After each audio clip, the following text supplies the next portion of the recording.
आज की इस वीडियो में हम करेंगे एक्सरसाइज 2.4 के क्वेश्चन नंबर 4 को सॉल्व। ठीक है, यहाँ पर क्वेश्चन आपको दिया गया है फैक्टराइज। पहला पार्ट है इसमें 12x² - 7x+1। हमें इस पार्ट को फैक्टराइज करना है। तो फैक्टराइज करने का ये बिल्कुल इंट्रोडक्शन वीडियो होगा। बिल्कुल बेसिक से आपको सिखाएंगे कि किसी भी क्वाड्रेटिक पॉलिनोमियल को हम कैसे फैक्टराइज करते हैं। ठीक है, तो इसके लिए आपको एक छोटा सा एग्जाम्पल समझना पड़ेगा। जैसे मान लीजिए आपके पास एक नंबर है 12। अगर आपसे कहा जाएगा इसको फैक्टराइज करिए, तो आप क्या करते हो कि इसको इसके फैक्टर्स के प्रोडक्ट के फॉर्म में लिखते हो। मतलब इसके जो फैक्टर्स होते हैं 2, 3, 4 ऐसे होते हैं, तो आप इसको लिख सकते हो ऐसे 2 × 2 × 3, 2 2 जा 4, 3 जा 12। ठीक है, तो यहाँ पर 2 और 3 इसके फैक्टर्स कहे जाते हैं। तो वैसे ही यहाँ पर अगर आपको क्वाड्रेटिक पॉलिनोमियल दिया गया है, तो आपको इसको इसके फैक्टर्स के प्रोडक्ट के फॉर्म में लिखना होगा। और ये क्वाड्रेटिक पॉलिनोमियल है, तो इसके पास दो लीनियर ठीक है पॉलिनोमियल्स के फैक्टर आपको मिलेंगे। अब इस क्वाड्रेटिक पॉलिनोमियल को हम कैसे फैक्टराइज करेंगे, ठीक है, ये आपको सीखना है। तो इसके लिए हम एक मेथड यूज करते हैं जिसको बोलते हैं स्प्लिटिंग द मिडिल टर्म। ये क्लास 8th में आपको सिखाया गया है। ठीक है, जो आपका अलजेब्रिक एक्सप्रेशन वाला चैप्टर रहा होगा उसमें आपको सिखाया गया होगा। लेकिन आपको अगर याद है तो ठीक है, और नहीं याद है तो आपको ये वीडियो एंड तक देखना पड़ेगा। बहुत अच्छे तरीके से आपको ये मेथड समझ में इधर आने वाला है। ठीक है, तो इसमें आपको क्या करना होता है कि दिए गए क्वाड्रेटिक पॉलिनोमियल के मिडिल टर्म को स्प्लिट करना होता है। स्प्लिट का मतलब होता है तोड़ना। ठीक है, तो जो इसका मिडिल टर्म होता है ना, उसको हमें दो टर्म्स में तोड़ना होता है, दो पदों में बांटना होता है। कैसे तोड़ेंगे तो उसको आपको बहुत अच्छे तरीके से मैं समझाने वाला हूँ।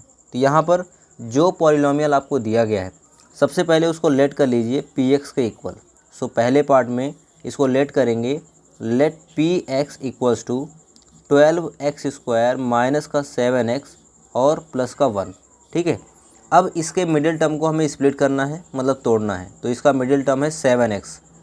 ठीक है, लेकिन यहाँ पर इसको तोड़ने से पहले आपको एक कॉन्सेप्ट समझना पड़ेगा। ठीक है, यहाँ पर आपको जो दो साइन दिख रहे हैं माइनस और प्लस, बेसिकली ये आपको 4 कंडीशंस में मिल सकते हैं। जैसे इसमें आपको दिया गया है माइनस और दूसरा साइन प्लस है, वैसे आपको हो सकता है दिया गया हो पहला साइन भी यहाँ पर पॉजिटिव और दूसरा साइन भी प्लस। ठीक है, तो दोनों साइन आपको प्लस प्लस दे सकते हैं, या आपको पहला साइन प्लस दूसरा साइन माइनस दे दिया जाए। ठीक है, और या दोनों ही साइन आपको माइनस में दे दिए जाएं। तो ये कंडीशंस आपको मैं क्यों बता रहा हूँ, देखिए अगर यहाँ पर माइनस और प्लस होता है, ठीक है, तो ये जो आपका कांस्टेंट है 7, इसको हम दो ऐसे नंबरों में स्प्लिट करते हैं, मतलब तोड़ते हैं कि अगर उन दोनों नंबरों को हम ऐड कर दें तो 7 मिले। मतलब जो भी एक्स का कॉफिशिएंट होगा वो आना चाहिए, ऐड करने पे एक्स का कॉफिशिएंट मिलना चाहिए। और अगर उन दोनों नंबरों को हम मल्टीप्लाई कर दें तो जो x² का कॉफिशिएंट है और जो कांस्टेंट टर्म है उसका प्रोडक्ट मिलना चाहिए। मतलब 7 को हमें दो ऐसे नंबरों में तोड़ना है कि ऐड करने पे 7 आ जाए और मल्टीप्लाई करने पर 12 और 1 का प्रोडक्ट मिलना चाहिए। तो 12 और 1 का प्रोडक्ट होता है 12। तो मल्टीप्लाई करने पे दोनों नंबरों को 12 आना चाहिए और ऐड करने पे 7। तो वो दो नंबर आपके मिलेंगे 4 और 3। 4 और 3 को प्लस करेंगे तो 7 हो जाएगा, और 4 और 3 को मल्टीप्लाई करेंगे तो 12 हो जाएगा। ठीक है, तो यहाँ पर आपको दो नंबर्स मिल गए 4 और 3। तो इसी को हम बोलते हैं स्प्लिटिंग द मिडिल टर्म। लेकिन अगर आपको यहाँ पर पहला साइन प्लस और दूसरा साइन प्लस दिया गया हो, तब आप यहाँ पर जो x का कॉफिशिएंट होगा उसको ऐड में तोड़ोगे कि सब्ट्रैक्ट में तोड़ोगे। तो यहाँ पर दोनों अगर साइन प्लस के होते हैं तब भी हम ऐड में ही तोड़ते हैं, और पहला साइन प्लस दूसरा साइन माइनस होता है तो हम इसके x के कॉफिशिएंट को सब्ट्रैक्ट में तोड़ते हैं, मतलब माइनस में, है ना। मतलब दो ऐसे नंबर लेने हैं जिनको सब्ट्रैक्ट करने पे आपको मिडिल टर्म मिलना चाहिए। और अगर दोनों ही साइन माइनस के दिए जाते हैं तब उस कंडीशन में भी आप इन दो मिडिल टर्म को सब्ट्रैक्ट में तोड़ोगे। मतलब दो ऐसे नंबर लोगे जिनको सब्ट्रैक्ट करने पर आपको ये मिडिल टर्म मिलना चाहिए, और मल्टीप्लाई करने पर जो भी x² का कॉफिशिएंट होगा और जो कांस्टेंट टर्म होगा उसका प्रोडक्ट मिलना चाहिए। ठीक है, तो यहाँ पर बेसिकली हमने आपको बताया कि 7 को दो नंबरों में तोड़ना है जिसको ऐड करने पे 7 आ जाए, और उन दोनों नंबरों को अगर हम मल्टीप्लाई करें तो 12 आना चाहिए। ठीक है, तो हमारे पास वो दो नंबर कौन कौन से थे, 4 और 3 थे। तो हम जहाँ पर 7 है बस उसकी जगह पे लिख सकते हैं 4 + 3, और ये मल्टीप्लाई है x से तो मल्टीप्लाई कर देंगे x से +1। ठीक, ब्रैकेट ओपन करेंगे तो यहाँ पर लिखा जाएगा 12x²। ठीक है, जैसा कि आप देख रहे हो कि ब्रैकेट के पहले यहाँ पर लगा है माइनस, तो इस साइन का मल्टीप्लाई हम दोनों टर्म्स से करते हैं, और ये x मल्टीप्लाई है इस ब्रैकेट के टर्म्स से, तो x का मल्टीप्लाई हमें दोनों टर्म में करना पड़ेगा। तो पहले x का मल्टीप्लाई 4 से करेंगे, फिर x का मल्टीप्लाई 3 से करेंगे। तो जब x का मल्टीप्लाई 4 से होगा और ये माइनस है और ये प्लस, तो माइनस और प्लस का मल्टीप्लाई माइनस होता है, और 4x का मल्टीप्लाई 4x होगा, है ना। तो यहाँ पे लिखेंगे -4x, फिर माइनस और +3 इसका मल्टीप्लाई करेंगे तो माइनस और प्लस का मल्टीप्लाई माइनस कर देंगे। अब आपको 3 का मल्टीप्लाई x से करना है, तो 3 × x हो जाएगा आपका 3x, फिर आगे लिखेंगे प्लस का 1। अब यहाँ पर आपको 4 टर्म्स दिख रहे होंगे, पहले 3 था, अब ये हो गया 4 हम इसलिए करते हैं जिससे कि आपको यहाँ पे 2 टर्म्स का आप पेयर बना के उसमें कॉमन फैक्टर ढूंढ कर आप लीनियर फैक्टर्स में कन्वर्ट कर सको। ठीक है, जैसे यहाँ पर पहले ये 2 टर्म्स को आप ले लेंगे, फिर आगे ये 2 टर्म्स को आप साथ साथ लेंगे। ठीक है, जब इन दोनों टर्म्स में आपको कॉमन ढूंढना होगा तो आप देखोगे कि 12 और 4 ये दोनों ही नंबर 4 से डिवाइड हो जाएंगे, तो इसका जो कॉमन फैक्टर होगा वो निकलेगा 4, और x² और x का कॉमन फैक्टर होगा x। ठीक है, तो जब हम कॉमन करते हैं तो कॉमन फैक्टर निकालने के बाद जो बचता है उसको ब्रैकेट के अंदर लिखते हैं। ठीक है, तो यहाँ पर लगा देंगे ब्रैकेट। अब फर्स्ट टर्म में क्या आपका बच रहा है वो देखते हैं। तो 12x² से 4x हमने फैक्टर निकाला है। अब निकालने का मतलब ये नहीं कि माइनस कर देते हैं, निकालने का मतलब ये हो गया कि जैसे 12 का जो फैक्टर होता है वो होता है 4 × 3, तो यहाँ से 4 अगर आपका कॉमन जा रहा है तो 3 आपका बच रहा है। ठीक है, फैक्टर हमने कॉमन किया है ना। तो वैसे ही अब यहाँ पर हम ये पता करेंगे कि 12x² में क्या बच रहा है, तो जो कॉमन लिया गया है उससे हम टर्म को डिवाइड कर देते हैं, तो हमें पता चल जाता है कि क्या बच रहा है।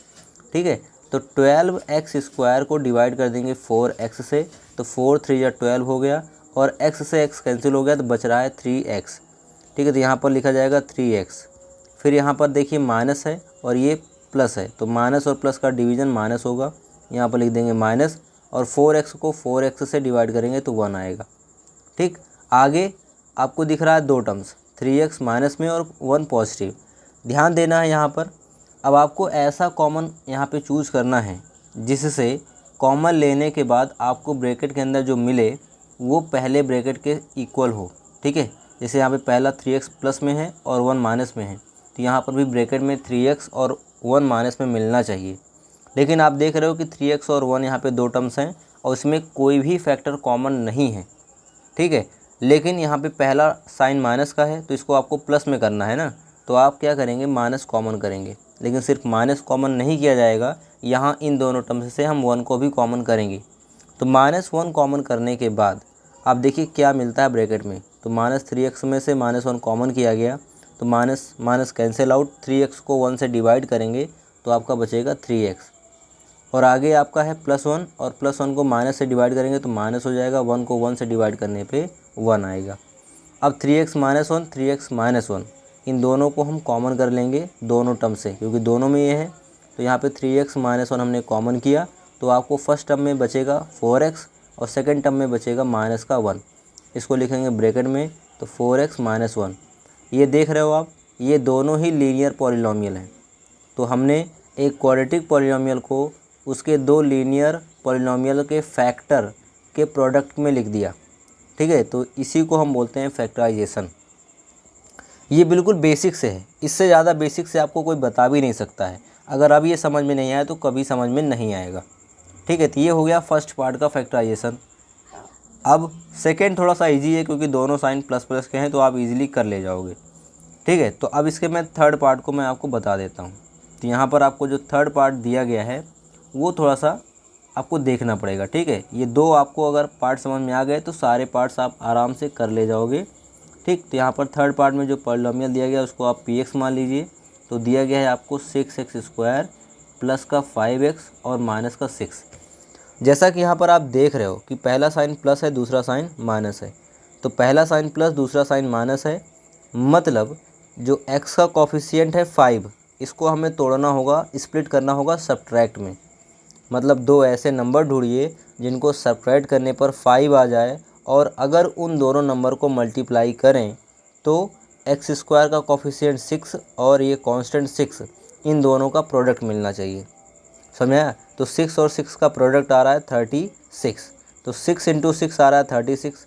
मतलब हमें दो ऐसे नंबर की तलाश है, उनको सब्ट्रैक्ट करने पे 5 आना चाहिए और मल्टीप्लाई करने पे 36 आना चाहिए, ठीक है।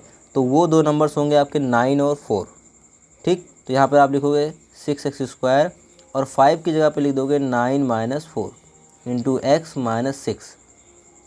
अब यहाँ पर फिर से ब्रैकेट ओपन किया जाएगा, तो आप लिखोगे 6x² और ये प्लस में है तो प्लस और प्लस का मल्टीप्लाई प्लस होता है। 9 का मल्टीप्लाई x से करेंगे, फिर x का मल्टीप्लाई 4 से करेंगे, तो 9 इंटू एक्स हो जाएगा 9x। और वैसे ही ये प्लस है और ये -4 है, तो प्लस और माइनस का मल्टीप्लाई माइनस होगा, 4 का x से मल्टीप्लाई 4x होगा, फिर लिखेंगे -6। अब इन दोनों टर्म में आपको कॉमन फैक्टर ढूंढना है, तो 6 और 9 इन दोनों में कॉमन फैक्टर जो है, मतलब ये दोनों नंबर किस नंबर से डिवाइड होने वाले हैं, तो ये दोनों ही नंबर 3 से डिवाइड होंगे, ठीक है। तो 6 और 9 का कॉमन फैक्टर हो गया 3 और x² और x का कॉमन फैक्टर हो जाएगा x। तो 3x कॉमन किया तो 3 2 जा 6 होता है, तो यहाँ पे 2 बचेगा और x² को x से डिवाइड करेंगे तो एक x कैंसिल हो जाएगा, एक x आपका बचेगा। अब वैसे ही 9x में से आपको 3x कॉमन किया गया है, तो 9x को आप डिवाइड कर देंगे 3x से, तो 3 3 जा 9 और x से x कैंसिल हो गया, मतलब आपका बचेगा प्लस का 3। अब यहाँ पर ब्रैकेट में आपको दोनों ही टर्म पॉजिटिव दिख रहे हैं, लेकिन आगे के दोनों टर्म निगेटिव हैं, तो इनको पॉजिटिव करना है तो ये माइनस साइन आपको कॉमन करना पड़ेगा। और 4 और 6 में जो कॉमन फैक्टर है वो मिलेगा 2। x तो कॉमन मिलेगा नहीं क्योंकि फर्स्ट टर्म में ही x है, दूसरे में तो है नहीं, तो -2 कॉमन किया तो -4x को -2 से डिवाइड करने पे आपका आंसर क्या मिलेगा, प्लस का 2x बचेगा, तो यहाँ पे लिखेंगे 2x और आगे आपको मिलेगा +3, ठीक। अब 2x + 3 दोनों ही टर्म में आपको कॉमन दिख रहा होगा, इसको कॉमन कर लेंगे, तो फर्स्ट टर्म में आपको मिलेगा 3x और सेकंड टर्म में मिलेगा -2।